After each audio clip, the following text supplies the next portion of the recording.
Vous avez sans doute déjà entendu l'expression « une croix marque l'endroit », empruntée aux récits de pirates et aux aventures peuplées de cartes au trésor. Même si ces légendes ne sont plus en vogue, elles continuent d'inspirer nombre de passionnés d'antiquité qui arpentent de chaque jour champs et collines. L'un d'eux, sans carte ornée d'un X, vit son détecteur de métaux émettre un signal. Un jour d'avril 2025, baigné de soleil. Il venait de découvrir l'un des plus vastes dépôts monétaires jamais exhumés. Alors, de quel type de trésor s'agit-il exactement? Et en quoi sa découverte revêt-elle un caractère aussi exceptionnel? C'est un passionné roumain, Marius Manjac, qui en est à l'origine. Selon ses dires, il cherchait simplement une bonne raison de prendre l'air et de faire un peu d'exercice.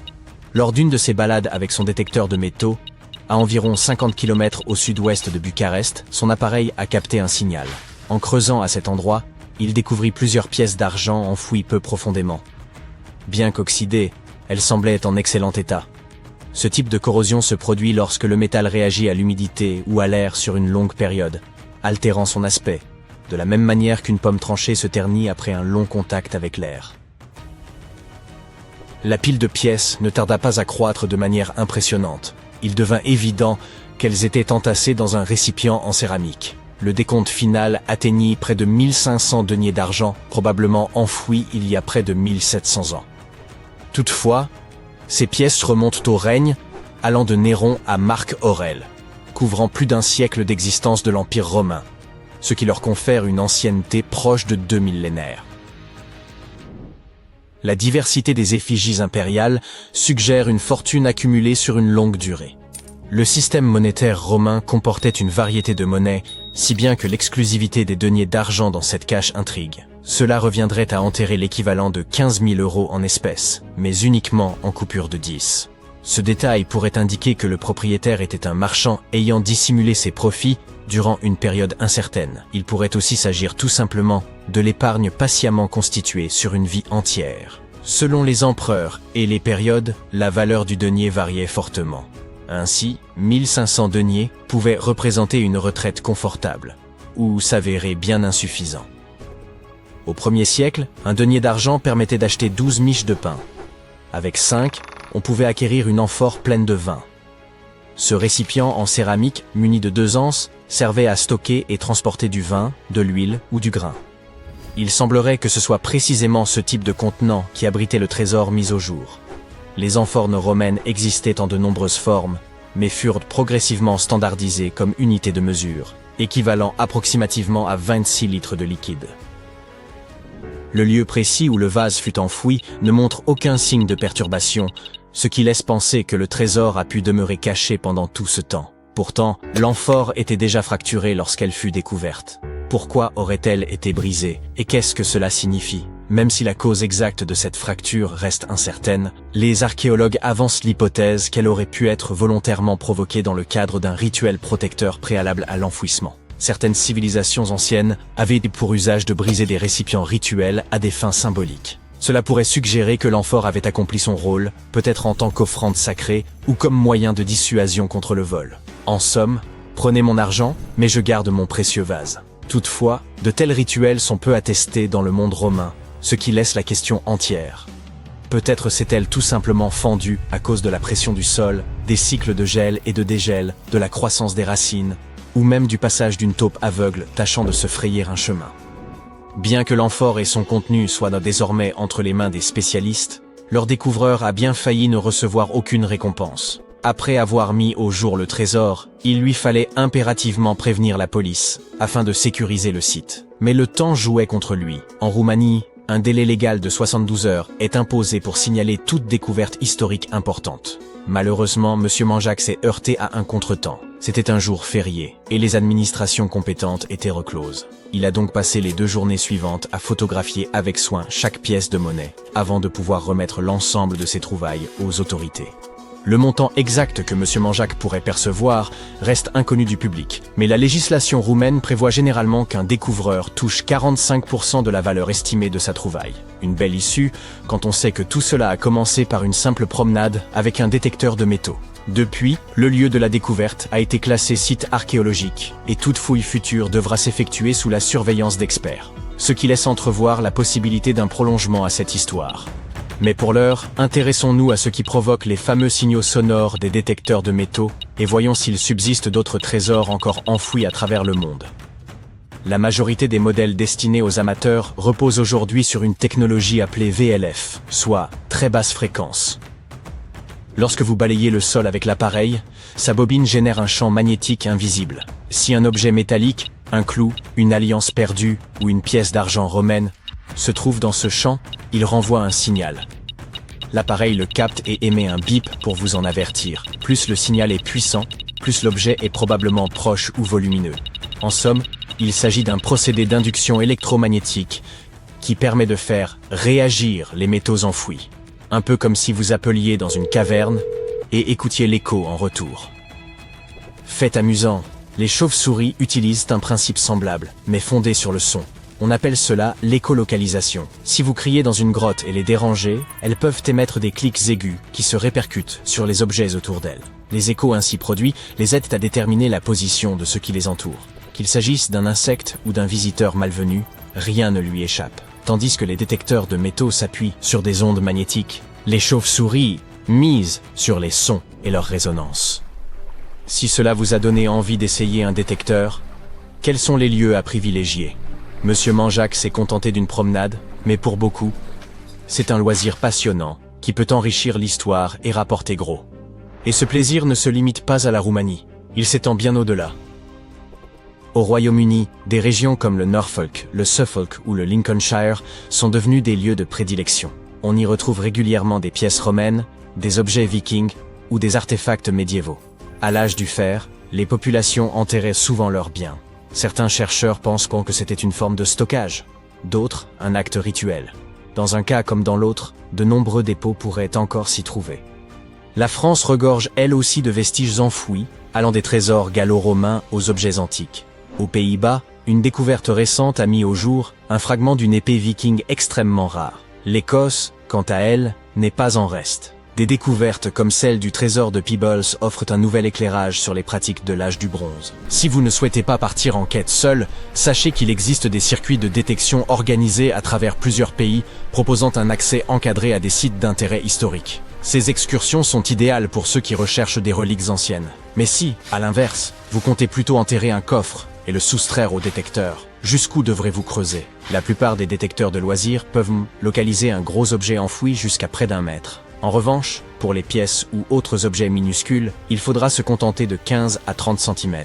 Il faut aussi savoir que l'humidité du sol peut jouer en faveur de la détection. Elle améliore la propagation des signaux et facilite la localisation des métaux enfouis. Les modèles professionnels, bien plus coûteux, reposent sur une technologie sophistiquée leur permettant de repérer de grandes masses métalliques jusqu'à près de 30 mètres de profondeur. Cette capacité s'accroît même lorsqu'il pleut. Toutefois, à moins de cacher votre trésor dans un lieu stratégique, il y a fort à parier qu'il ne sera jamais retrouvé. Pensez à marquer l'emplacement d'une croix sur votre carte. Ce qui avait débuté comme un simple nettoyage visant à retirer de la boue au large des côtes indonésiennes, s'est transformé en la découverte de vestiges d'une masse terrestre engloutie datant de l'âge de glace. Les archéologues ont mis au jour plus de 6000 fragments fossiles, parmi lesquels des restes d'Homo erectus âgés de 140 000 ans. Cette trouvaille a forcé les scientifiques à repenser la manière dont les premiers humains vivaient, se déplaçaient et interagissaient en Asie du Sud-Est. Pendant des années, l'on crut qu'Homo erectus sur l'île de Java vivait isolé, séparé du reste du monde. Or, ces fossiles bouleversèrent totalement cette conception. Java n'était alors pas une île, mais constituait une partie d'une vaste masse terrestre baptisée Sondaland.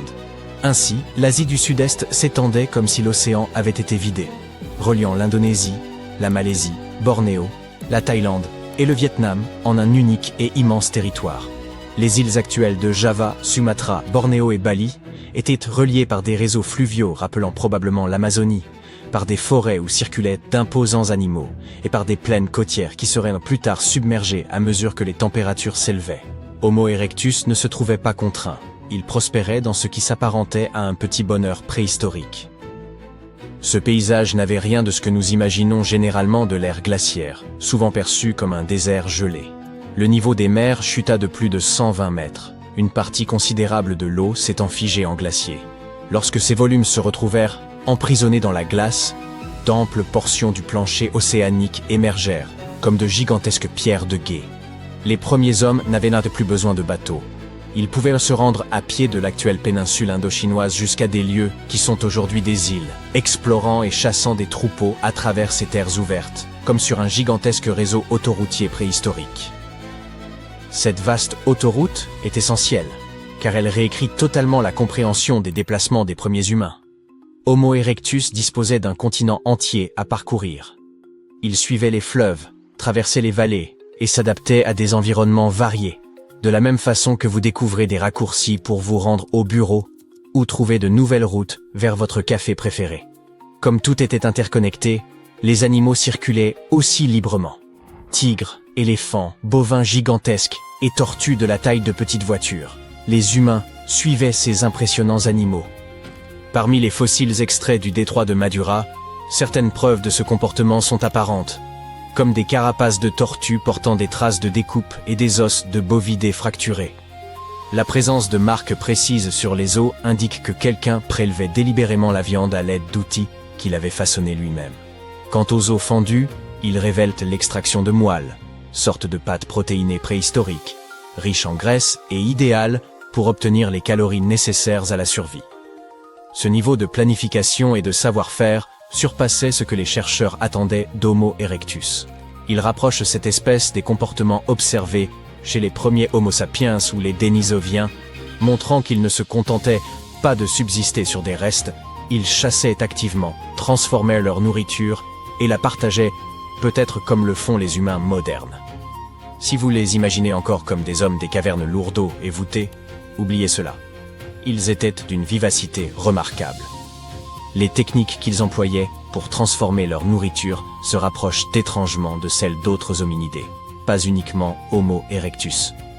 Nous parlons là de l'homme de Flores, des Denisoviens et des premiers Homo sapiens.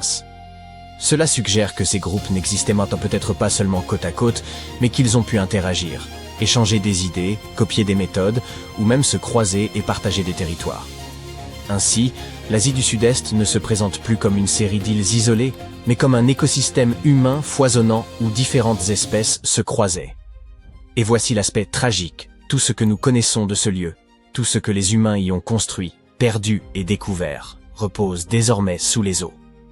À la fin de l'ère glaciaire, les glaciers fondirent comme des cornets de glace sur un trottoir brûlant. Le niveau de la mer s'éleva, d'abord lentement, puis rapidement. Les rivières débordèrent, les côtes disparurent, et des paysages humains entiers furent engloutis par les vagues. Sundaland fut submergé sur des milliers d'années, et ses habitants durent y s'adapter ou se réfugier sur des terres plus élevées. Les archéologues tentent aujourd'hui d'interpréter les modes de vie de ces populations, ainsi que le nombre d'espèces humaines ayant foulé ce territoire. Chaque nouvel os ou artefact extrait du fond marin nous rapproche un peu plus de la réécriture complète de ce que nous pensions savoir sur les migrations humaines anciennes. Cette découverte pourrait indiquer que l'Asie du Sud-Est eut autant d'importance pour l'évolution humaine que l'Afrique, le Moyen-Orient ou l'Europe.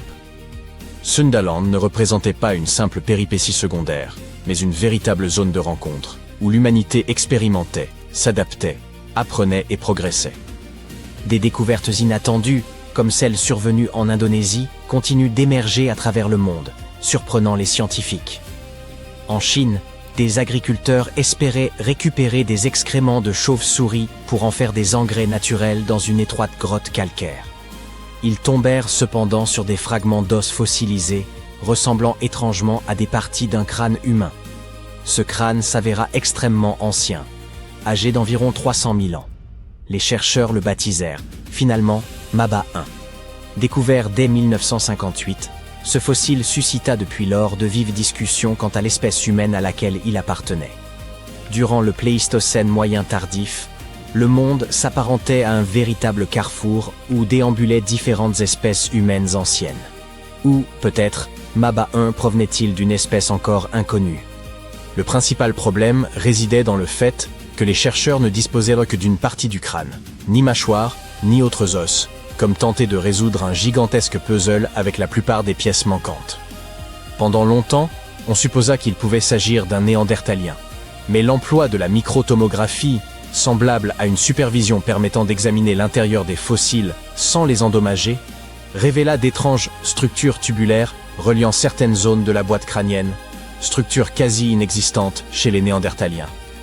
L'agencement interne du crâne s'apparentait davantage à Homo erectus, une espèce humaine bien plus ancienne, sans pour autant correspondre parfaitement. La taille et la forme du crâne se rapprochaient des humains modernes et des Néandertaliens, tout en présentant des caractéristiques inhabituelles pour Homo erectus. La région frontale était plus courte et le bregma, point de jonction de deux os crâniens, épaissi. Maba 1 portait également une curieuse dépression sur le front, comme un bleu figé dans le temps. Quelle qu'en fût la cause, chute, anémie ou autre, elle survint alors que la personne était vivante. L'absence de signes d'infection suggère que l'individu guérit et poursuivit sa vie après ce traumatisme. Ainsi, Maba 1 ne correspond parfaitement à aucune espèce connue, mais il présente des caractéristiques partagées avec plusieurs d'entre elles, et dégage la même aura de fossiles mystérieux que d'autres découverts à travers l'Afrique. En 1976, la célèbre paléontologue Mary Leakey et son équipe mirent au jour un autre crâne humanoïde en Tanzanie. Ce crâne révélait des traits étonnamment proches de ceux d'Homo sapiens, bien qu'il fût extrêmement ancien. Les chercheurs considèrent qu'il pourrait s'agir de l'un des plus anciens représentants de notre espèce jamais identifiée, offrant ainsi la possibilité de répondre à l'une des questions majeures de la science. À quel moment précis Homo sapiens est-il apparu pour la première fois? La couche sédimentaire où ce crâne fut découvert remonte au Pléistocène moyen, soit bien plus tôt que ce que les anciens manuels affirmaient sur l'apparition de l'homme moderne.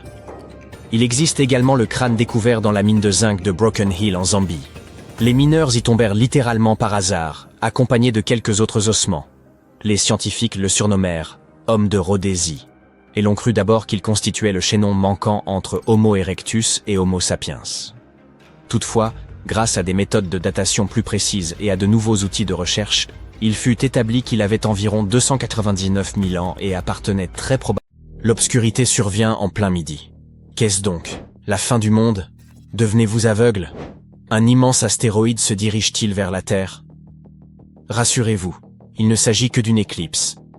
Un phénomène cosmique d'ampleur planétaire qui n'a rien d'effrayant. C'est l'instant où la Lune passe devant le Soleil et où la planète s'enfonce brièvement dans l'ombre. Lorsque cela arrive, nous ne sommes guère surpris, car les scientifiques annoncent généralement une éclipse plusieurs mois à l'avance. Grâce aux calculs astronomiques et aux modèles mathématiques, ils prédisent pour de très longues années les positions du Soleil et de la Lune. Mais qu'en était-il autrefois, il y a 100, 500 ou 1000 ans? Un paysan part travailler au champ et soudain, toute la contrée bascule dans l'obscurité. Il sait que le jour a commencé, mais que se passe-t-il? Ou des marins sillonnant mer et océan, qui remarquent brusquement que l'horizon et le ciel s'assombrissent, comme si quelqu'un avait éteint la lumière. Imaginez l'effroi primitif qu'ils ont dû ressentir. Et pourtant, en réalité, les gens ne cédèrent pas à la panique. Bien avant l'invention des ordinateurs, des télescopes géants et des satellites, les hommes savaient déjà prévoir le moment d'une éclipse. Comment s'y prenaient-ils? Les peuples anciens étaient bien plus perspicaces que certains ne l'imaginent. Voyons comment ils réalisèrent leurs calculs astronomiques à travers l'exemple de la civilisation maya et de son célèbre calendrier des éclipses. Ainsi, si vous l'ignoriez, les Mayas constituent un peuple autochtone de Mésoamérique, autrefois établi dans le sud du Mexique, le nord du Belize et le Guatemala. D'ailleurs, le terme « autrefois » convient mal. Ce peuple existe toujours. Au début du XXIe siècle, plus de 5 millions de personnes parlaient une trentaine de langues mayas. Avant la conquête espagnole, cette civilisation figurait parmi les plus avancées et les plus complexes au monde. Les premiers Mayas apparaissent dès 1500 avant notre ère, et, vers l'an 200, ils avaient déjà édifié de vastes cités dotées de pyramides, de cours, de temples et d'infrastructures. Ils étaient célèbres pour leur calendrier et leurs prévisions astronomiques. Vous avez sans doute entendu parler du calendrier Maya, dont la chronologie s'achevait en 2012, ce qui fit croire à beaucoup que l'apocalypse surviendrait cette année-là. Heureusement, rien ne se produisit. Une autre de leurs créations était le calendrier des éclipses, destiné à en prévoir les occurrences.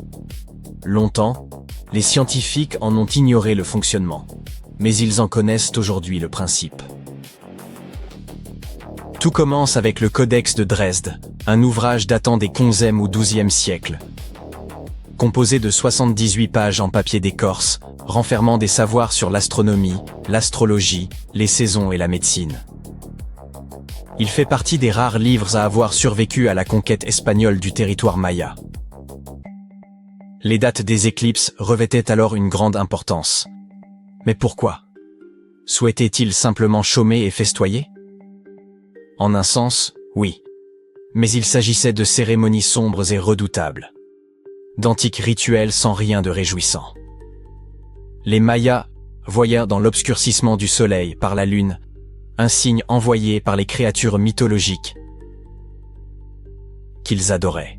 Lorsque le jour s'assombrissait, ils accomplissaient des rites inquiétants, espérant ainsi apaiser les divinités et obtenir récoltes abondantes, protection contre leurs ennemis, renouveau de la nature ou autres faveurs. Sans entrer davantage dans les détails, retenez qu'ils tenaient à connaître à l'avance les dates des éclipses afin de préparer ces cérémonies. C'est dans ce but qu'ils conçurent leur calendrier. L'une des tables du Codex de Dresde répertorie 405 mois lunaires, chacun correspondant à une révolution complète de la Lune autour de la Terre, soit environ 29 jours. Grâce à ces données, les prêtres mayas pouvaient annoncer des éclipses jusqu'à 700 ans à l'avance. Ce calendrier leur indiquait précisément le jour de l'événement. Pourtant, les chercheurs modernes ne comprenaient pas comment il était utilisé. Ce n'est que récemment qu'ils en ont élucidé le mécanisme. Ainsi, les Mayas observaient quotidiennement la Lune et le Soleil. En suivant le déplacement de la Lune dans le ciel, ils comprirent qu'il s'écoulait environ 29 jours entre deux nouvelles lunes. Ils remarquèrent ensuite que, parfois, la Lune masquait le Soleil, et que ces éclipses ne survenaient pas au hasard, mais selon des cycles précis. Ils élaborèrent alors un vaste calendrier composé de mois lunaires numérotés. 1 mois, 2 mois, 3 mois, et ainsi de suite jusqu'à 405. Durant certains mois, la Lune occultait entièrement le Soleil, tandis que, lors d'autres, elle ne le couvrait que partiellement. Ils consignèrent avec soin les jours exacts de ces phénomènes et enregistrèrent la position de la Lune sur 405 mois. Grâce à ces données, ils pouvaient prévoir où se trouverait l'astre pour les 405 mois suivants, puis recommencer ainsi durant des siècles. En termes simples, ils reprenèrent le calendrier après cette période. Du moins, telle était l'interprétation des scientifiques modernes. Mais elle s'avéra erronée. La Lune n'accomplit pas sa révolution autour de la Terre en un temps rigoureusement identique chaque mois. Certaines périodes sont légèrement plus longues, d'autres un peu plus courtes, avec seulement quelques heures d'écart. Pris isolément, ces décalages semblaient négligeables. Mais leur accumulation finissait par fausser le calendrier. Imaginez que vous arriviez avec une minute de retard à un rendez-vous. Cela n'a guère d'importance. Mais si ce retard se répète pendant 3 mois, vous accusez déjà près d'1 heure et demie de décalage. Sur un calendrier de 405 mois, ces heures supplémentaires devenaient bien plus nombreuses. Si les Mayas avaient systématiquement repris le dernier nombre d'un tableau pour débuter le suivant, leur prévision d'éclipse se serait peu à peu dégradée, chaque réinitialisation amplifiant l'erreur. Ils choisirent probablement une autre méthode, en commençant un nouveau tableau au 358e mois du précédent. Dans ce cas, leurs calculs sur l'alignement du Soleil et de la Lune n'avaient qu'une avance d'environ 2 heures et 20 minutes, une précision remarquable pour cette époque. Si l'on compare l'ancienne table aux connaissances actuelles sur les cycles d'éclipses, on constate que cette méthode permettait aux Mayas de prédire avec exactitude chaque éclipse solaire visible sur leur Terre entre 350 et 1150 de notre ère. Ces ajustements mineurs assuraient le bon fonctionnement de la table sur de longues périodes. Les scientifiques affirment qu'avec ces mises à jour, la table serait restée précise pendant des siècles, avec des écarts inférieurs à 51 minutes sur 134 ans. Cela illustre non seulement l'avancée des mathématiques mayas, mais aussi la manière dont ils reliaient intimement leur existence et leur croyance au mouvement du Soleil, de la Lune et des étoiles. Nous faisons quelque chose de comparable avec l'année bissextile. Février compte normalement 28 jours, mais tous les 4 ans, un jour supplémentaire le porte à 29. La Terre ne parcourt pas exactement un tour complet autour du Soleil en un an, mais en un an plus environ 6 heures supplémentaires. Ces heures additionnelles s'accumulent et, au fil des années, finissent par constituer un jour entier, que l'on ajoute à la fin de février. Le jour intercalaire. De petites erreurs de ce type sont ainsi corrigées. Les Mayas appliquaient un procédé analogue pour leur calendrier des éclipses. Mais comment choisissaient-ils les points de référence pour leurs calculs astronomiques? Nous l'ignorons.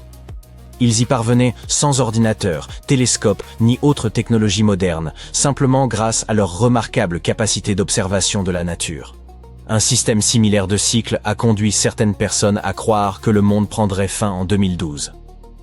Les Mayas avaient conçu un calendrier débutant en 344 avant notre ère et se terminant le 21 décembre 2012, qu'ils percevaient comme la fin d'un ancien cycle et le commencement d'un nouveau. Notre culture contemporaine a, hélas, transformé ce point en une supposée fin du monde. Outre leur calendrier, les Mayas ont érigé des structures architecturales uniques et inventé l'un des systèmes d'écriture les plus élaborés. Ils étaient également grands amateurs de chocolat liquide. Ils cultivaient les cacaoyers, récoltaient les fèves, les séchaient, les broyaient et les mélangeaient à de l'eau, chauffant le tout pour obtenir une boisson mousseuse et très amère qu'ils adoucissaient avec du miel ou agrémentaient de piments et d'autres épices. Les Mayas ont réalisé de nombreuses inventions fascinantes, mais ce sujet mérite une exploration plus approfondie dans une autre vidéo. Les autorités états-uniennes nous cachent quelque chose. Elles ne souhaitent pas que les citoyens lambda découvrent un jour la vérité. Sur Internet, vous pouvez tomber sur de nombreuses photos truquées et des lieux fictifs, mais presque aucun n'est authentique. Alors, quel secret gardent-elles? Vous ne vous attendez certainement pas à cela. Elles dissimulent un arbre. Ce n'est toutefois pas un arbre ordinaire. De l'argent pousse sur ses branches. Mais non, voyons, vous êtes trop crédules. La vérité, c'est que les États-Unis protègent le plus vieil arbre au monde, baptisé Mathusalem. Vous pouvez le rechercher sur Google et constater qu'il existe de nombreuses photos truquées de vieux trembles noueux. Les clichés authentiques de Mathusalem sont extrêmement rares, et son emplacement reste mystérieux à ce jour. On sait seulement qu'il croît quelque part le long du sentier de Mathusalem, dans la forêt nationale d'Inyo, en Californie. C'est un pin Bristol Cone, âgé de plus de 4600 ans. Imaginez le frisson de toucher son tronc et de sentir le poids de milliers d'années d'histoire. Mais ce n'est pas une expérience à reproduire. C'est précisément pour cette raison que son emplacement est tenu secret. Si des milliers de visiteurs touchaient l'arbre ou prélevaient de petites branches, il ne survivrait pas un mois. De nombreux arbres de cette région sont fragiles, affectés par la sécheresse et infestés de divers insectes. Ce qui met Mathusalem en danger. Ne l'approchez surtout pas, même si vous parvenez à localiser l'endroit. L'arbre fut découvert par le dendrochronologue Edmund Schulman. Un dendrochronologue est un scientifique spécialisé dans l'étude des cernes des arbres anciens. Mais nous y reviendrons plus tard. Schulman mit au jour cet arbre au milieu du XXe siècle et, au cours des 50 années qui suivirent, il devint l'objet de nombreuses rumeurs et légendes. Comment Schulman sut-il qu'il s'agissait de l'arbre le plus ancien? En 1957, il préleva un échantillon et examina les cernes annuelles de l'arbre. Chaque année, en effet, une couche se forme à l'intérieur d'un arbre, constituant un anneau distinct. Rassurez-vous, les scientifiques ne coupent pas le tronc. Un simple morceau, de l'épaisseur d'un crayon, suffit à l'analyse. Plus le nombre de couches est élevé, plus l'arbre est ancien. Schulman compta les cernes de Mathusalem et découvrit qu'il croissait depuis plus de 4600 ans, ce qui le rendait plus âgé encore que les séquoias géants considérés jusqu'alors comme les plus anciens de la planète. En 1958, Schulman divulgua au monde l'existence de Mathusalem et publia son image dans le National Geographic. Dès cet instant, l'arbre acquit une immense notoriété. Nombreux furent ceux qui désirèrent en détacher un cône ou une brindille, si bien que les autorités interdirent toute publication relative à son emplacement. Plus tard, d'autres chercheurs étudièrent les cernes de Mathusalem et suggérèrent qu'il pourrait être légèrement plus jeune, certains étant trop effacés ou endommagés pour être comptés. Quoi qu'il en soit, il demeure officiellement l'arbre le plus ancien sur Terre. Mais ça n'a pas toujours été le cas. En 1964, un géographe, Donald Curry, découvrit un arbre nommé Prométhée, âgé d'environ 5000 ans. Et savez-vous ce qu'il fit? Il l'abattit purement et simplement. Les raisons de son geste restent débattues. L'outil destiné au prélèvement était peut-être cassé, ou bien il ignorait comment s'en servir. Le résultat fut cependant tragique. L'arbre ne survécut pas. Espérons que rien de semblable n'arrive à Mathusalem et qu'il connaîtra une longue existence. Mais pourquoi les scientifiques s'inquiètent-ils autant? Certes, cet arbre peut révéler de nombreux secrets de l'histoire de notre planète. Mais une autre raison existe.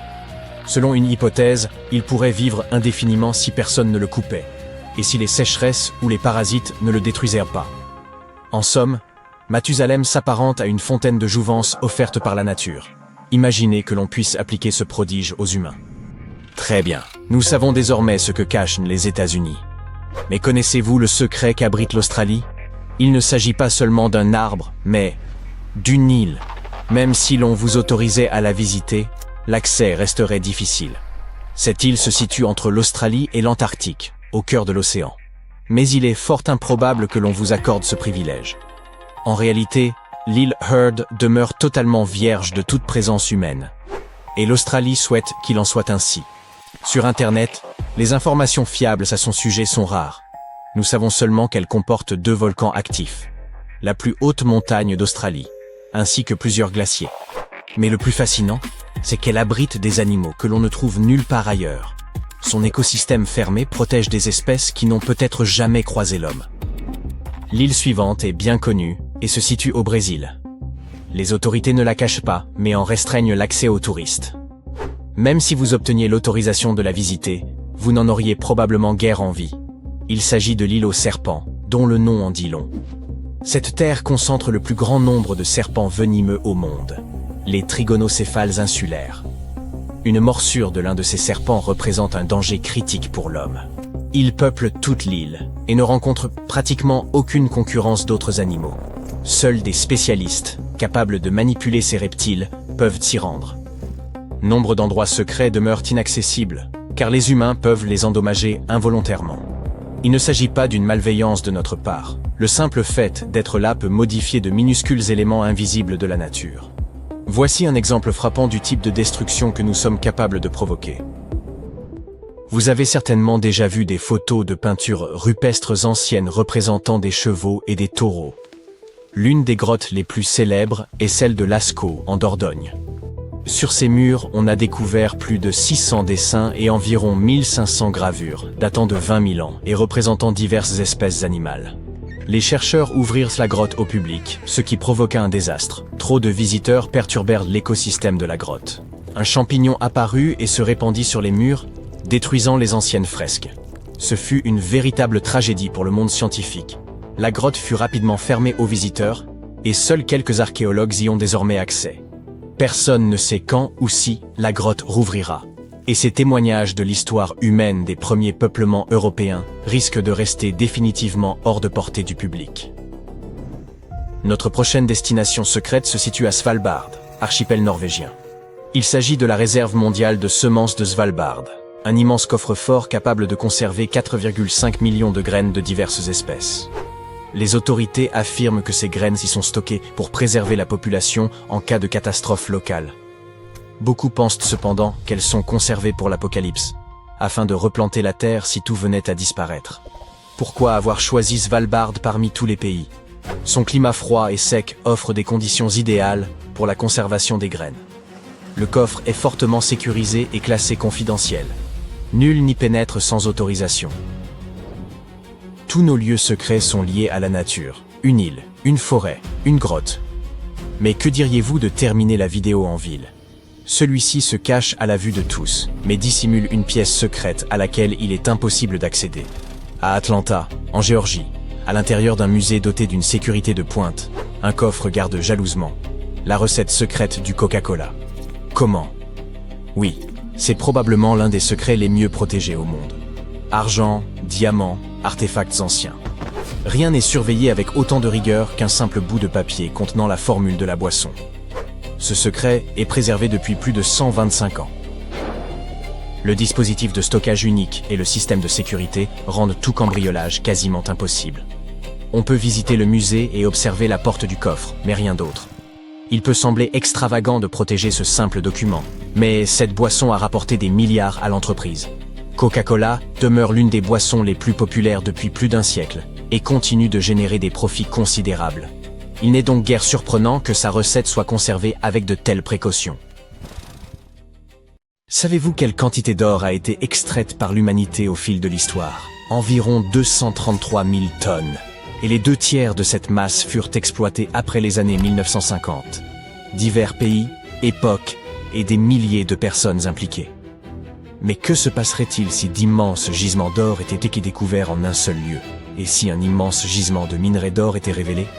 Non, pas juste immense, mais proprement gigantesque. C'est exactement ce qui a été mis au jour en Chine. Un groupe de géologues a identifié environ 40 filons d'or, renfermant approximativement 330 tonnes de minerai. Mais ce n'est pas tout. La modélisation 3D a révélé que davantage d'or repose en profondeur. À quelques 3000 mètres, plusieurs centaines de tonnes supplémentaires pourraient se trouver. En tout, il est possible qu'ils découvrent des gisements totalisant près de 1100 tonnes d'or. Pouvez-vous concevoir pareille quantité? Cela correspond à environ 70 milliards d'euros. Waouh! Les experts indiquent que ce gisement recèle environ 139 grammes d'or par tonne de minerai. Cela peut sembler dérisoire, mais c'est en réalité un taux remarquable dans l'exploitation aurifère. Habituellement, 10 grammes par tonne est considéré comme excellent. Si toutes les estimations s'avèrent exactes, il s'agira de la plus vaste mine d'or au monde, surpassant même la mine de South Deep en Afrique du Sud, qui recèle 1025 tonnes d'or. Certains s'inquiètent, et d'autres se réjouissent. L'or, toujours l'or dans les esprits. Tous désirent de l'or, tous en acquièrent. Sa valeur s'accroît, et il apparaît bien plus sûr que le Bitcoin ou l'argent liquide. L'or évoque richesse et luxe.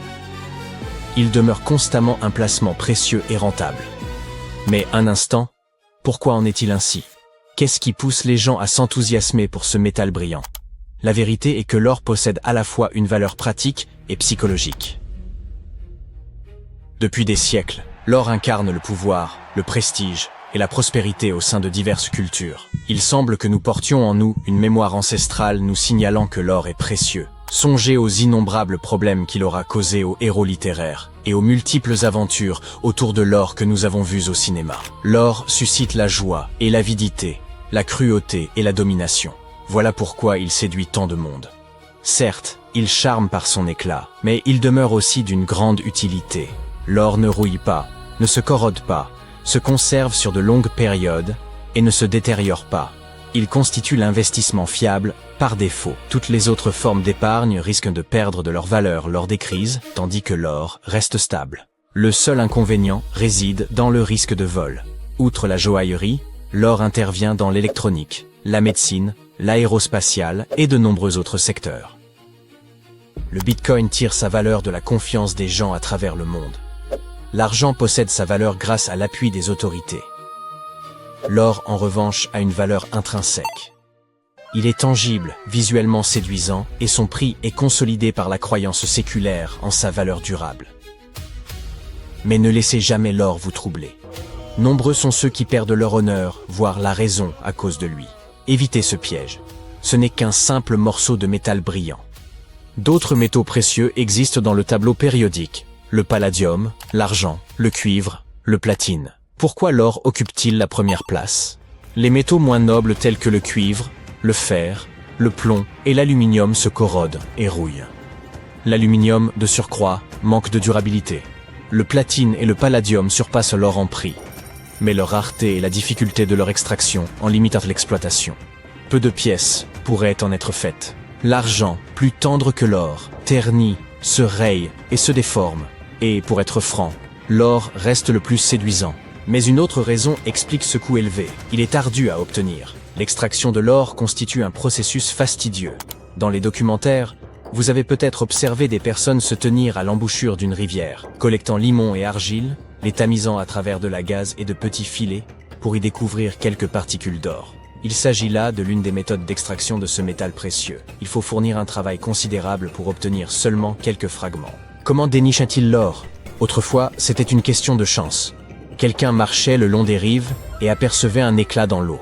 Aujourd'hui, les méthodes de détection se révèlent bien plus efficaces. Les géologues savent que l'or est présent dans presque toutes les roches et tous les sols, mais ces particules sont si infimes qu'elles échappent à l'œil. Lorsque la concentration devient suffisamment élevée et perceptible, commence alors le travail d'extraction. Des équipes géologiques spécialisées recherchent activement ces sites. Dès qu'elles découvrent de l'or, elles forent des puits, prélèvent des échantillons de sol et évaluent si la quantité de métal permet une exploitation minière à grande échelle. La production dépend de la nature du gisement. Lorsque l'or se trouve dans une roche dure, les mineurs forent des trous, y placent de la dynamite, puis la font exploser. L'explosion fragmente la roche afin d'en extraire le métal. Mais cela ne constitue que le début du processus. Après avoir rassemblé ces gros fragments, les ouvriers les transportent vers des usines pour en extraire le précieux matériau. Au premier stade, les spécialistes réduisent les gros fragments en morceaux plus petits. À l'aide de concasseurs, ils broient le minerai jusqu'à obtenir de petits fragments semblables à du gravier. Il est ensuite introduit dans des tambours rotatifs remplis de billes d'acier. La rotation des tambours permet aux billes de réduire le gravier en poudre sous la pression. Cette masse est ensuite mélangée à de l'eau et filtrée.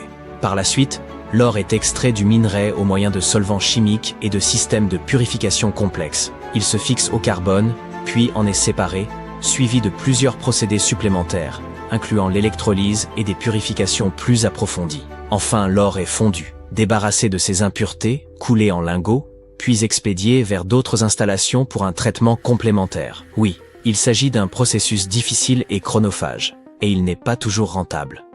Il est possible de découvrir un gisement de métal précieux, mais son extraction peut s'avérer trop onéreuse et la quantité d'or ne suffira pas à rendre l'effort économiquement justifiable. Seuls 10% des dépôts mondiaux d'or contiennent suffisamment de matières précieuses pour compenser les coûts d'extraction et de traitement.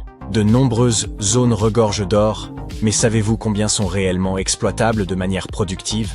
Moins de 0,1%. Cela constitue probablement une raison supplémentaire de la valeur exceptionnelle de l'or. Mais existe-t-il un autre matériau capable de susciter un tel engouement? Oui, et l'on le surnomme l'or liquide. Il s'agit de l'hélium. Ce gaz sert à gonfler les ballons, mais ce n'est pas là son principal intérêt. L'hélium peut atteindre des températures ultra basses, possède des propriétés supraconductrices et se distingue par sa légèreté. Il est utilisé en médecine pour le diagnostic, notamment pour l'imagerie par résonance magnétique. L'hélium refroidit les réacteurs nucléaires et régule la température du carburant des fusées lors du lancement. Lors de plongées profondes, les plongeurs respirent un mélange d'hélium et d'oxygène pour éviter les troubles liés aux variations de pression. L'hélium s'avère ainsi indispensable au monde moderne. Un autre matériau précieux est le graphène. Ce n'est pas seulement l'un des matériaux les plus résistants au monde, c'est également un excellent conducteur. La chaleur et l'électricité le traversent aisément, ce qui le rend extrêmement prometteur pour le développement de... Quoi exactement?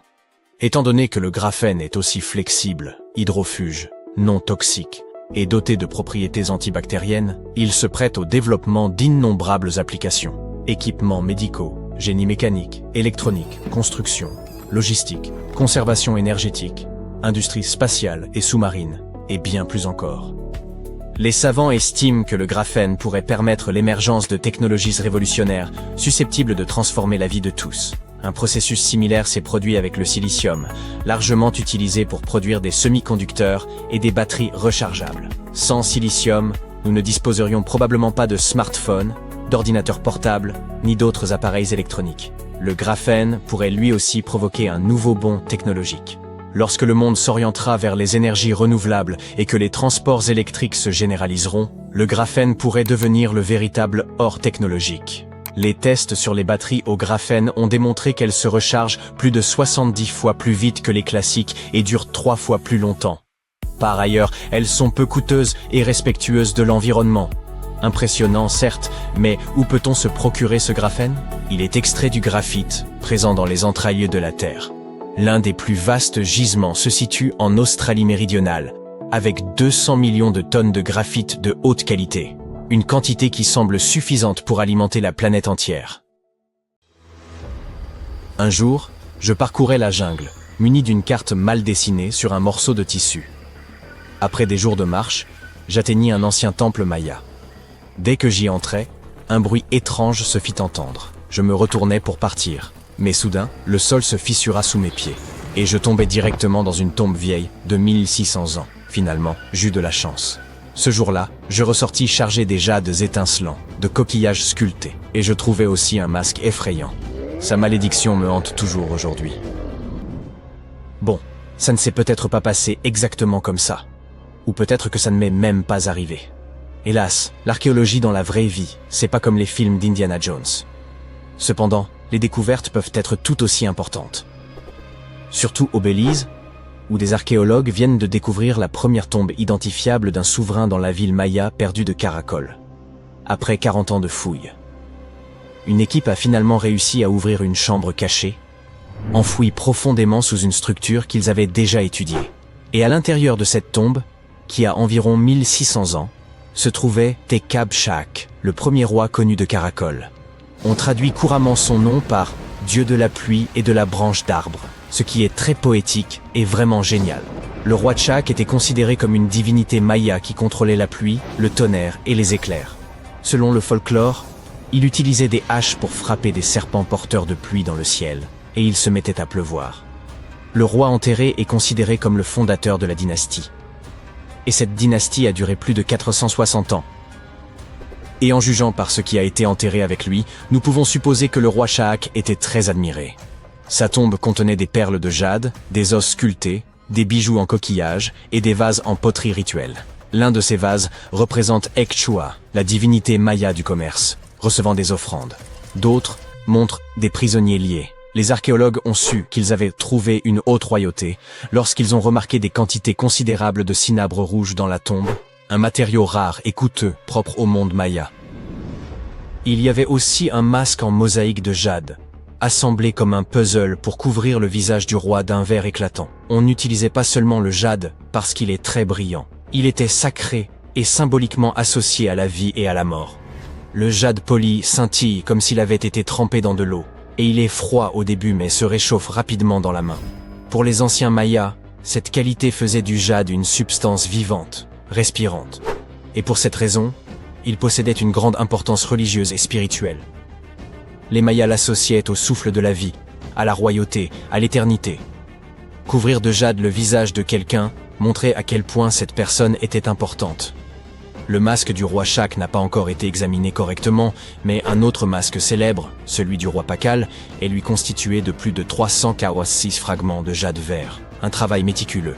Mais ce qui est peut-être le plus fascinant, symboliquement à propos de ce roi, c'est qu'il était vieux, pas seulement parvenu au bout d'une longue vie, mais vieux au point d'être édenté.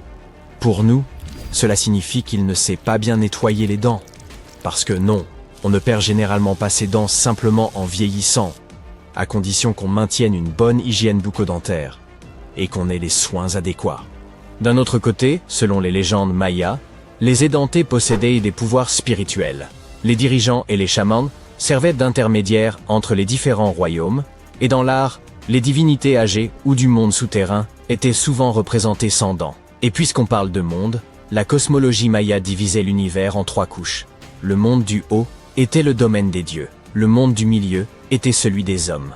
Il reposait sur le dos d'une tortue ou d'un caïman géant et était entouré d'une mer primordiale. Et en dessous se trouvait le monde d'en bas, connu sous le nom de Xibalba, un royaume sombre et complexe, peuplé d'esprits et d'ancêtres. Et certaines personnes, notamment les dirigeants, les chamans et les anciens, étaient censés se déplacer entre ces mondes. Notre roi était un dirigeant, portait un nom de type divin et était un ancien édenté. Son niveau de puissance devait être incommensurable.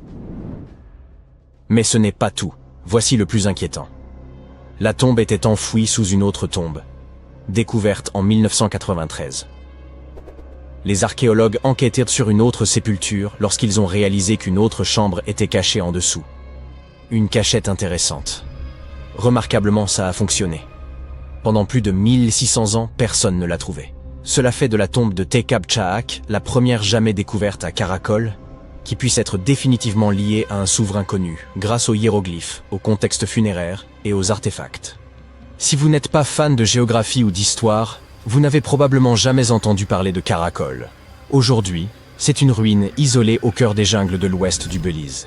Mais il y a environ 16 siècles, Caracol était l'une des plus grandes et des plus puissantes villes de tout le monde maya. À son apogée, elle s'étendait sur plus de 200 km², ce qui, pour référence, est plus vaste que l'actuelle Belize City. Sa population était d'environ 100 000 personnes. C'est plus que la plupart des villes européennes de l'époque. Et elle n'était pas seulement grande, elle était avancée. Caracal comptait des pyramides, des terrains de jeux de balles, des palais, des réservoirs et un système routier très complexe. Des autoroutes de calcaire s'étendant sur des kilomètres à travers la jungle. Des fouilles passées ont également mis au jour des pointes de flèches, des forêts, des fusailloles, des figurines et des outils du quotidien. La tombe de Tekapchak est l'une des 3 tombes principales trouvées dans l'acropole nord-est. Celle-ci est située près de Kahana. Le complexe architectural central de Caracal est l'un des plus hauts bâtiments construits par l'homme au Belize jusqu'à aujourd'hui. Il atteint une hauteur impressionnante de 43 mètres et comporte plusieurs étages où l'on trouvait l'élite et les temples. Mais même avec cette taille, trouver des tombes n'est pas du tout chose facile. La plupart ont déjà été pillées. Nous ne savons pas ce qui se cache encore là-bas. Et dans certaines zones, creuser risque de causer de dégâts. C'est pourquoi il a fallu des décennies aux chercheurs pour finalement trouver quelque chose d'intact. Toutefois, ils ont répertorié plus de 850 sépultures et 175 tombes à Caracal au cours de leur mission qui a duré 4 décennies. L'une des premières tombes, datant d'environ 350 de notre ère, est une sépulture par crémation contenant des artefacts rituels tels que des lames en obsidienne, des pointes de lance et des stylets de céramique associés au Mexique central. Si vous êtes archéologue, cette ville sera pour vous mine d'or historique. Mais les mines d'or historiques s'accompagnent souvent de mises en garde. Par exemple, n'entrez pas, le plafond pourrait vous tomber dessus. De plus, même si les scientifiques sont enthousiastes à propos de cette découverte, le roi est probablement agacé s'il peut réellement voyager entre les différents mondes. Alors, qu'est-ce qu'on fait maintenant que le repos éternel du roi a été perturbé?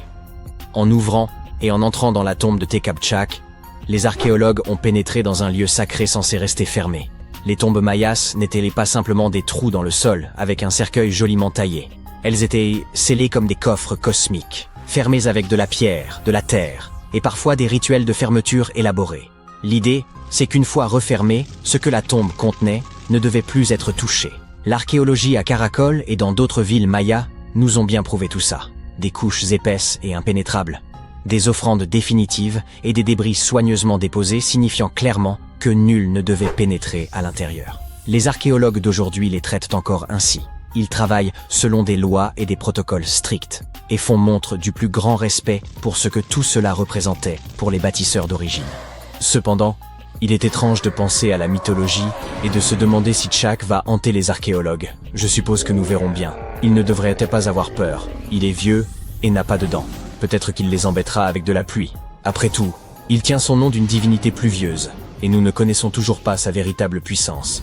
Les Mayas étaient une civilisation fascinante, et leurs structures comptent encore parmi les plus mystérieuses que l'on puisse trouver. Bien qu'ils aient été isolés du monde connu, ils ont également construit des pyramides sans grue, cartographié le ciel nocturne sans télescope, et ils savaient comment enterrer un roi. Caracal est plein de secrets. Une tombe cachée sous une autre tombe, un roi édenté avec un masque effrayant, et le nom d'une divinité, c'est presque incroyable. Et étonnamment, on continue aujourd'hui de faire des découvertes. Alors peut-être qu'il n'est finalement pas trop tard pour moi. Mais d'abord, voyons un peu les conséquences de cette malédiction, d'accord ? Certains lieux ne semblent pas importants jusqu'à ce que le monde réalise qu'ils détiennent les clés de l'avenir. C'est le cas de l'Arctique canadien.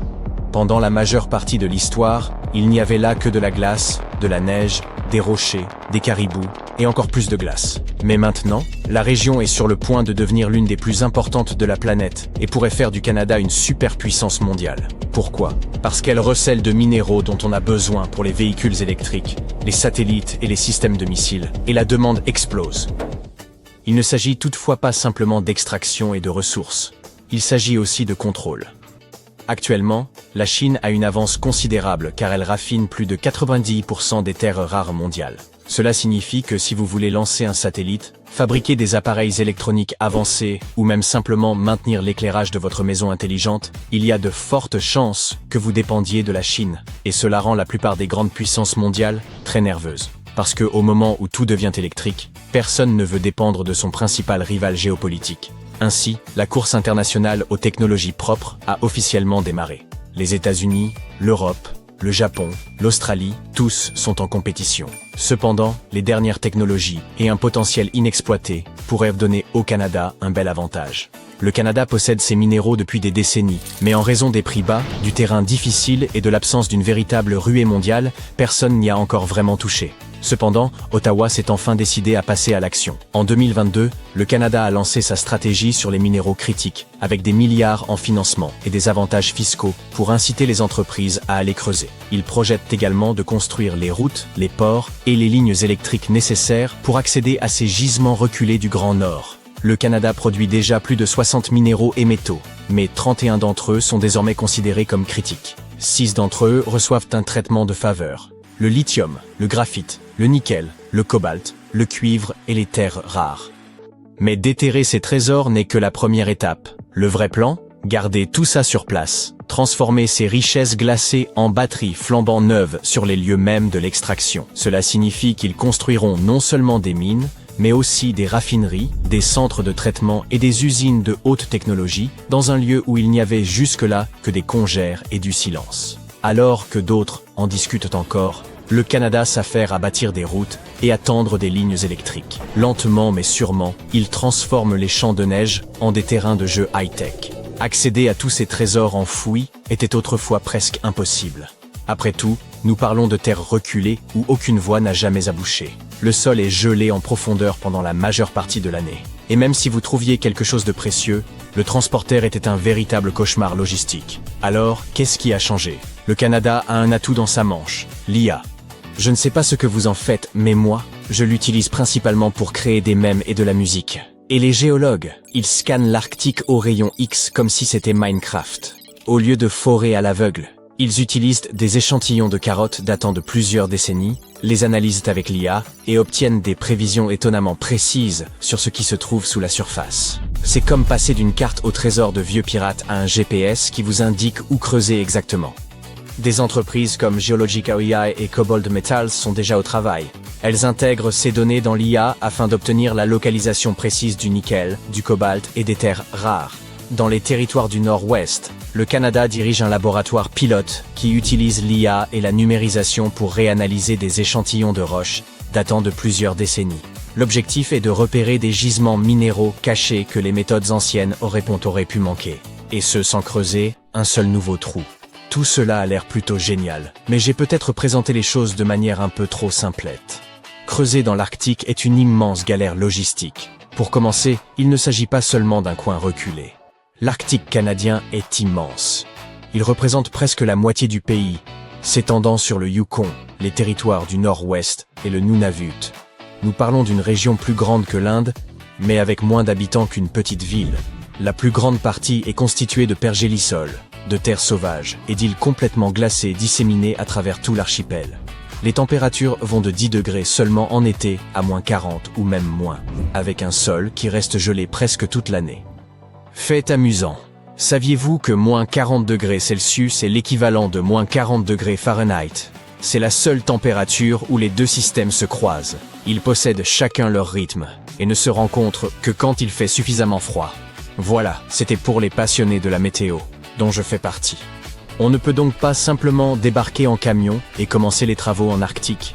Là-bas, les routes s'arrêtent. Vous voulez construire quelque chose? Cela vous prendra des années, et un hiver rigoureux peut tout mettre en suspens. Et si vous voulez continuer vers le nord, il vous faudra plus de tout. Encore plus de nourriture, plus de carburant, plus de machines, ce qui signifie encore plus d'argent.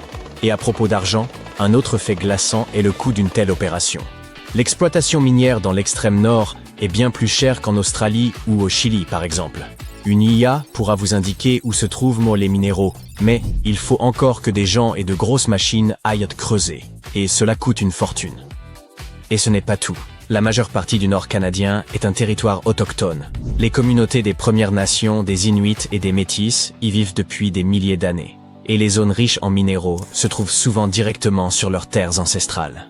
Donc, lorsque le Canada parle de débloquer l'Arctique, il ne s'agit pas seulement de routes et de robots. C'est aussi une question de partenariat et de collaboration.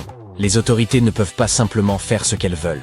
Légalement, ces projets nécessitent la consultation et le consentement des peuples autochtones. La bonne nouvelle, Certaines communautés ne se contentent pas de collaborer, elles ouvrent sur la voie. Dans des régions comme le Nunavut et les territoires du Nord-Ouest, des sociétés autochtones et des puissances mondiales façonnent déjà le développement. Si le Canada veut réussir, il aura besoin de bien plus que d'une technologie de pointe et de gros investissements. Il lui faudra aussi la confiance. Donc, avec tout cela à l'esprit, le Canada peut-il y parvenir? Honnêtement, avec les avancées technologiques et les partenariats, cela ne semble pas impossible. Car le Canada ne se contente pas de faire telle ou telle chose très bien. Il assure sur tous les tableaux en même temps. Résumons. Ressources cachées? Oui. Nouvelle stratégie? En place. Gros financement? Approuvé. Outils d'IA? Déployés? Partenariat avec les autochtones? En cours? Infrastructure? Déjà en chantier. C'est une boule de neige qui se transforme en avalanche. L'exploration stimule l'investissement. L'investissement accélère les routes. Les routes ouvrent plus de gisements. Plus de gisements attirent plus d'usines. C'est un cercle vertueux, et s'ils continuent à l'alimenter, toute l'opération dans l'Arctique pourrait passer d'une simple idée à un véritable empire en un temps record. L'expression actif gelé prendra alors un tout nouveau sens. Mais cela ne profite pas seulement au Canada. Cela pourrait également épargner aux États-Unis de nombreux problèmes. Si tout se déroule comme prévu, les États-Unis n'auront pas besoin de commander des terres rares à l'autre bout de la planète. Ils pourront simplement regarder vers le nord, saluer les caribous et obtenir ce dont ils ont besoin de leurs voisins le plus proche. C'est pourquoi les États-Unis soutiennent publiquement cet effort, avec un appui logistique et des financements permettant de construire une chaîne d'approvisionnement nord-américaine de confiance. Pour le Canada, cela pourrait être l'occasion de passer de simples fournisseurs de matières premières au statut d'acteurs de premier plan dans l'économie des technologies propres. Pour les États-Unis, c'est un peu comme s'ils découvraient que leur voisin a secrètement construit une usine de batteries dans son arrière-cour au moment où il cherche justement à construire des véhicules électriques. Et globalement, eh bien, l'abondance de ressources tend à faire baisser les prix. Et c'est toujours une bonne chose pour nous autres gens ordinaires. Du cobalt, du nickel et du lithium moins cher signifie des batteries moins chères. Et des batteries moins chères signifient des véhicules électriques, des systèmes de stockage d'énergie, des téléphones, des ordinateurs portables, tout ça plus abordable. Maintenant, ne vous emballez pas trop vite. Comme nous l'avons dit, l'exploitation minière dans l'Arctique n'est pas bon marché. Mais en théorie, une fois que le moteur de la technologie propre du Canada sera pleinement opérationnel, une offre plus importante et des chaînes d'approvisionnement plus courtes devraient progressivement réduire les coûts. Et ce n'est pas seulement une question de prix, il s'agit aussi de stabilité. Actuellement, si un pays réduit ses exportations ou est pris, vous creusez dans la célèbre nécropole de Saqqara en Égypte, qui fut un cimetière pour pharaons hyper prestigieux, quand soudain, vous découvrez une immense porte rose derrière laquelle se trouve quelque chose dont personne ne connaissait même l'existence. Derrière cette énorme porte en pierre, qui n'était pas censée être ouverte, soit dit en passant, vous venez de tomber sur une tombe oubliée de la royauté égyptienne. Bien, chers amateurs d'histoire, il va falloir vous accrocher, car des archéologues viennent de réaliser quelque chose tout droit sorti d'un film d'Indiana Jones.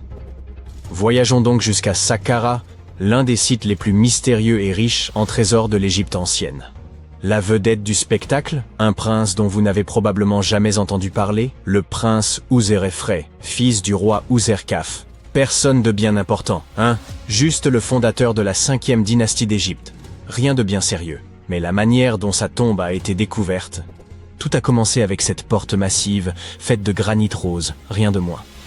Mais il ne s'agit pas simplement d'une dalle de pierre ordinaire, elle mesure environ 4 mètres de haut et plus d'1 mètre de large. Une girafe pourrait facilement la franchir sans se cogner la tête. Cette porte est également plus lourde que le SUV de votre voisin. Mais il y a un rebondissement, ce n'était pas une vraie porte. C'était une fausse porte. Un symbole destiné à permettre à l'esprit du défunt de passer du monde des vivants à l'au-delà.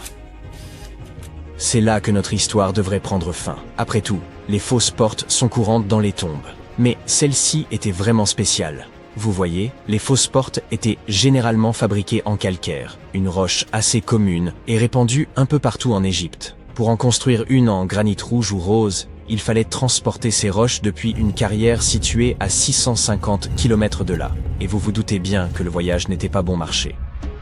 Selon les égyptologues, c'est la première fois qu'une fausse porte de cette taille et de ce matériau est découverte en Égypte, ce qui en fait une pièce d'architecture totalement unique. Outre son coût extrêmement élevé, elle cachait également une surprise. Lorsque les chercheurs ont approfondi leurs investigations, ils ont réalisé que cette fausse porte dissimulait en réalité une véritable entrée. Et où conduisait-elle? À une tombe cachée remplie de statues, de reliques et de secrets vieux de plus de 4000 ans. La tombe appartenait au prince Ouzrefré, mais vous pouvez aussi l'appeler Oussar Efra ou Wazer Efra. Bien qu'il ait été complètement effacé de l'histoire, ce gars n'était pas un noble quelconque. Les hiéroglyphes sur la porte en granit rose le désignent comme prince héréditaire, gouverneur de Bouto et de Nekeb, scribe royal, vizir, juge et prêtre lecteur. Ouf, un peu comme la version égyptienne de Daenerys Targaryen. Ces inscriptions non seulement identifient ses rôles politiques et religieux, mais suggèrent également qu'il détenait un pouvoir significatif, en Basse et en Haute-Égypte, ces deux régions reliées directement par ses titres. Un titre en particulier, prêtre de Sokar, le lie à la divinité de la nécropole. C'est la tête de faucon. Ce dieu était à la fois le patron des vivants et le dieu des morts. Je suppose donc que ce prince oublié était plutôt important. Sa tombe, après tout, fut placée dans un endroit super chic à Saqqara. Ce qui est encore plus mystérieux, c'est que le prince Ouzrefré n'apparaît pas dans les listes officielles, ni dans les arbres généalogiques royaux, ce qui nous amène à nous demander s'il est décédé avant de pouvoir accéder au trône, ou si son héritage a été délibérément effacé lors d'un des innombrables drames politiques qui secouaient régulièrement l'Égypte ancienne. Certains érudits croient aujourd'hui que sa disparition serait liée à des luttes de pouvoir religieuses ou politiques datant du début de la 5e dynastie, à l'époque où son père Ouzerkaf travaillait à remanier la religion du pays. Et en parlant de son père, le roi Ouzerkaf fut un véritable pionnier. Il ne fut pas seulement le fondateur de la veuille dynastie, il a aussi provoqué une véritable révolution religieuse, en élevant le dieu soleil Ra au-dessus de divinités plus anciennes. En effet, Ouzerkaf a construit le tout premier temple solaire à Abouzir, suscitant une réelle obsession dynastique pour ce culte. Après la fin du bref mais révolutionnaire règne d'Ouzerkaf, d'autres pharaons sont entrés en scène. Saouré, Néferirkare, Niuserre-Ini. En gros, le boys band de la 5e dynastie. Et ces gars-là étaient focalisés sur deux choses, construire des pyramides et faire de l'argent. Ils ne se contentaient pas d'empiler des pierres. Ils étendaient l'influence de l'Égypte, ouvraient des routes commerciales vers des terres lointaines, et pavaient leurs temples d'or et de splendeur à n'en plus finir. Dans les tombes, c'était encore plus cool. Il y avait une magnifique table d'offrandes en granit rouge, couverte d'inscriptions décrivant les aliments rituels, une sorte de menu éternel pour l'au-delà, car ils croyaient que les défunts pouvaient, comme par magie, se restaurer de ces aliments. Mais en fait, c'étaient les prêtres funéraires et leurs familles qui mangeaient tous ces mets. On a également découvert des fragments de poterie, des amulettes et des murs peints. Mais les véritables vedettes, là-dedans, c'étaient les statues. Et là, les choses deviennent assez étranges, mais dans le bon sens. Les chercheurs ont découvert des statues du roi Djeser, celui qui a construit la première pyramide d'Égypte, de sa femme et de leurs 10 filles, à l'intérieur de la tombe du prince Ouzrefré. Mais Djeser a vécu plusieurs siècles avant Ouzerkaf. Alors que faisaient-ils ces statues ici? Eh bien les scientifiques n'en savent rien. Ces statues furent construites pendant le règne du roi Djeser lui-même, et appartenaient probablement à cette première pyramide jamais construite. Les experts pensent qu'elles furent déplacées pendant la 26e dynastie, des milliers d'années après Djeser, peut-être pour les protéger de la destruction, ou peut-être parce qu'elles étaient encore vénérées.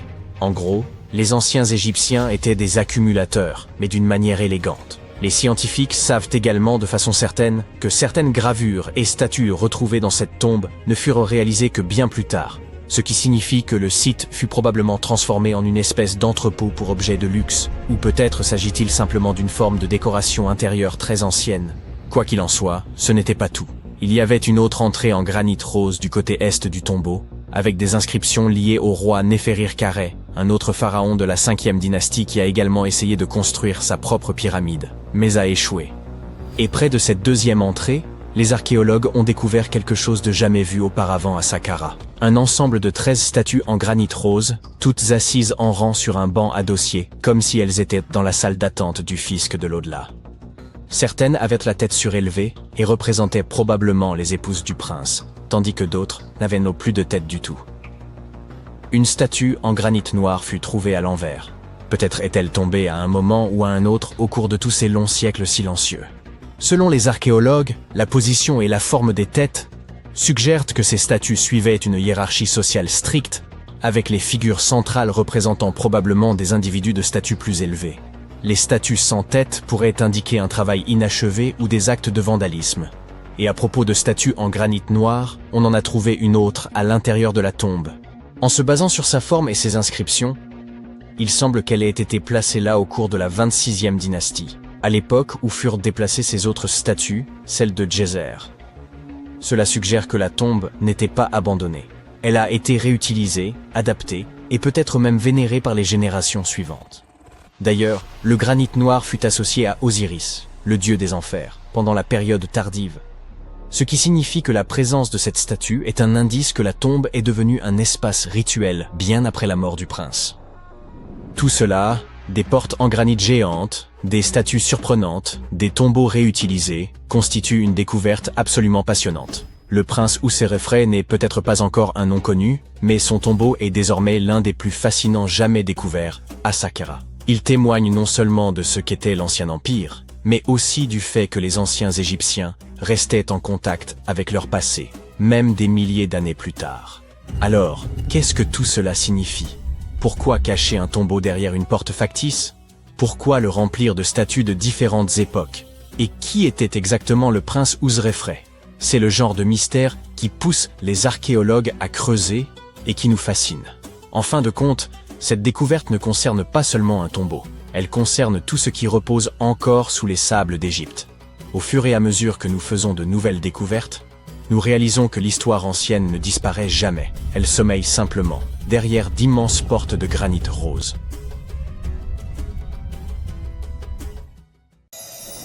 Vous êtes-vous déjà retrouvé devant un monument célèbre en ne ressentant que de l'ennui? Par exemple, la fois où vous avez grimpé jusqu'au sommet de la tour Eiffel? Eh bien, sachez qu'à quelques rues se dresse un autre monument, et que celui-ci vous aurait époustouflé. Caché en plein jour sur la place de la Concorde, un obélisque égyptien vieux de 3300 ans cache certains des plus juteux secrets du pharaon Ramsès II. C'est exact, des messages gravés dans la pierre, et tout ça littéralement sous votre nez depuis toujours, sans que vous n'en sachiez rien. Non, ceci n'est pas un épisode de la série Trésor perdu. Nous sommes dans la réalité, et il a fallu un Indiana Jones de chair et d'os pour déchiffrer ce code secret. Alors, plantons le décor. Vous avez probablement déjà vu ce bloc de pierre, n'est-ce pas? Atteignant les 23 mètres de hauteur, ce pilier massif en granit vient de Luxor, en Égypte, et se dresse au cœur de la capitale française depuis 1836. Il est couvert de hiéroglyphes, et pendant des années, tout le monde a cru que nous les avions déjà déchiffrés, que le mystère était entièrement résolu. Voici Jean-Guillaume Hollette-Pelletier, un égyptologue français et expert en cryptologie qui murmure à l'oreille des monuments à ses heures perdues. En gros, si Indiana Jones troquait son fouet contre des lunettes de lecture et des jumelles, vous obtiendriez ce gaz-là. Il a un passe-temps assez inhabituel. De temps en temps, il se rend au pied de l'obélisque et lit les hiéroglyphes, pour le plaisir. Oui, il peut les lire couramment. Et vous, quel est votre passe-temps favori? Jusqu'en 2021, les experts croyaient que les inscriptions sur l'obélisque étaient dédiées au dieu Ammon, ou Amon-Ré pour les intimes, et Horus, vous savez, le dieu du ciel à tête de faucon, avec des parents ultra célèbres, Osiris et Isis. Mais pendant l'une de ces petites séances de lecture, Hollette-Pelletier a remarqué quelque chose d'étrange. Certains des hiéroglyphes ne faisaient pas que chanter les louanges des dieux. Ils donnaient des indications, littéralement, vers l'entrée du temple de Luxor. Mais attendez, c'est encore plus intéressant avec un peu de contexte. Les obélisques d'Égypte n'étaient pas des éléments de décoration destinés à orner des jardins. Ils étaient généralement placés à l'entrée des grands temples, comme celui de Luxor. C'est là que celui dont nous parlons se trouvait à l'origine. Il symbolisait le dieu soleil, Ra, et était destiné à représenter un rayon de soleil figé dans la pierre. En gros, c'étaient des points d'exclamation géants et sacrés qui témoignaient de la connexion divine et du pouvoir du pharaon. Ramsès II en avait fait ériger 2 à l'entrée de Luxor pour honorer les dieux, et, bien sûr, pour se faire un peu mousser. Celui-ci fut expédié en France dans les années 1830 comme cadeau du gouverneur d'Égypte, Méhémet Ali, rien à voir avec le boxeur, et il attendait depuis tout ce temps que quelqu'un s'intéresse à lui d'un peu plus près. Déplacer l'obélisque à Paris ne fut pas une mince affaire.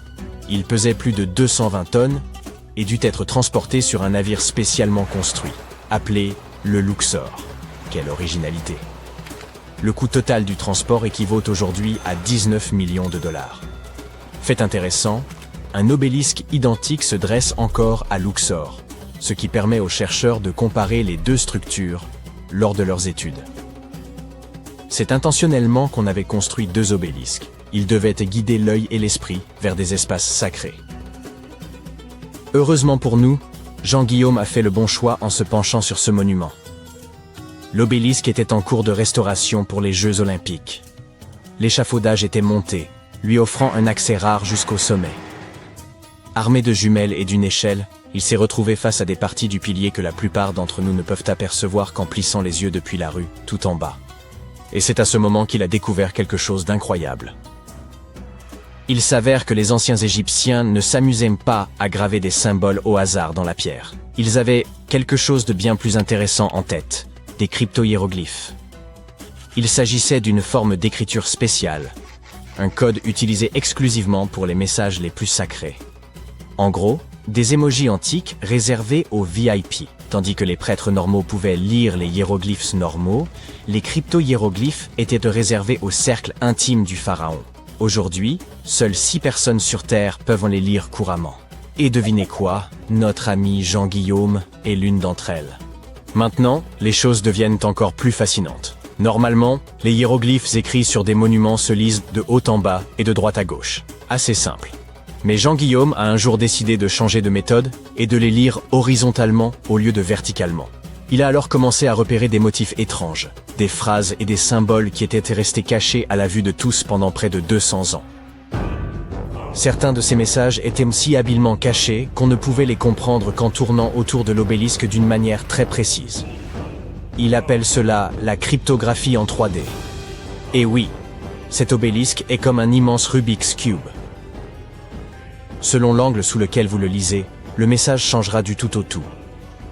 Oui, l'Égypte ancienne a en quelque sorte inventé l'effet lenticulaire, bien avant que les cartes Pokémon ne le rendent populaire. Bien, alors, que dit le message? Heureux vous demandiez, ce ne sont pas simplement des notes concernant le passé. Ce sont des trésors politiques. Une inscription loue Ramsès II en tant que figure divine que personne ne pouvait détrôner. Une autre indique que le roi a fait des offrandes au dieu Amon, et pas parce qu'il était sympa, c'était une manœuvre politique importante. À l'époque, religion et pouvoir étaient totalement imbriqués. Du coup, exhiber sa connexion divine revenait à lancer une campagne de relations publiques. Sauf qu'au lieu de tweets, ils utilisaient des monuments de pierre de 200 tonnes. Ramsès II n'était pas un souverain ordinaire, soit dit en passant. Il a régné pendant plus de 60 ans et sa carrière a été aussi réussie que celle de Beyoncé. Il a gagné des batailles, ou du moins l'a prétendu, construit des villes, des temples et des statues de lui-même partout en Égypte. Et il s'est déclaré Dieu vivant. Lorsqu'il a commandé ces obélisques, ce n'était pas simplement pour avoir des monuments, c'était pour communiquer sa propagande aux prêtres, aux nobles et aux dignitaires de l'époque. En fait, Ramsès II était si habile dans l'art de l'autopromotion qu'il se pourrait bien qu'il soit l'inventeur de ce que l'on appelle aujourd'hui le rebranding. Il a revendiqué la victoire de la bataille de Kadesh, même si elle s'est terminée par une impasse, et a ensuite fait graver son triomphe sur les murs et les monuments de l'Égypte entière. L'obélisque de Luxor était une autre façon pour lui de renforcer ses pouvoirs divins chaque fois que quelqu'un passait et lisait son texte. Et voici la cerise sur le gâteau. Certaines de ces inscriptions furent placées de manière à être vues par les nobles qui arrivaient en bateau pour des festivités. C'est probablement la raison pour laquelle elles ne peuvent être lues que sous un certain angle. Du bas de l'obélisque, vous ne pouvez rien voir de significatif. Mais à un angle de 45 eaux, depuis les eaux agitées du Nil, vous voilà captivé. Imaginez-vous débarquant pour une célébration religieuse et apercevant ce texte immense gravé dans la pierre. Et vous, Ramsès a été choisi par les dieux, ne l'oubliez pas. Subtil? Pas vraiment. Efficace? Sans aucun doute. Certaines inscriptions sont même à double sens. Une ligne énonce par exemple le titre royal complet de Ramsès II, mais lue différemment, elle dit qu'il a la vie éternelle.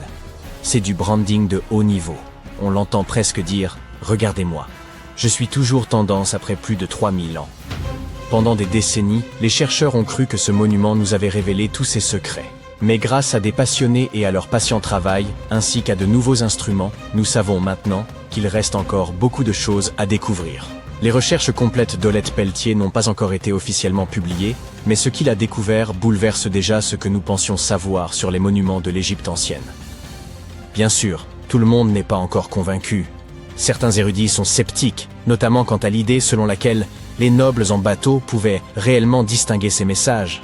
Faire de la publicité dans l'Antiquité n'était pas simple. Même si votre panneau publicitaire mesurait 23 mètres de haut, il vous fallait quand même le bon angle et le bon public.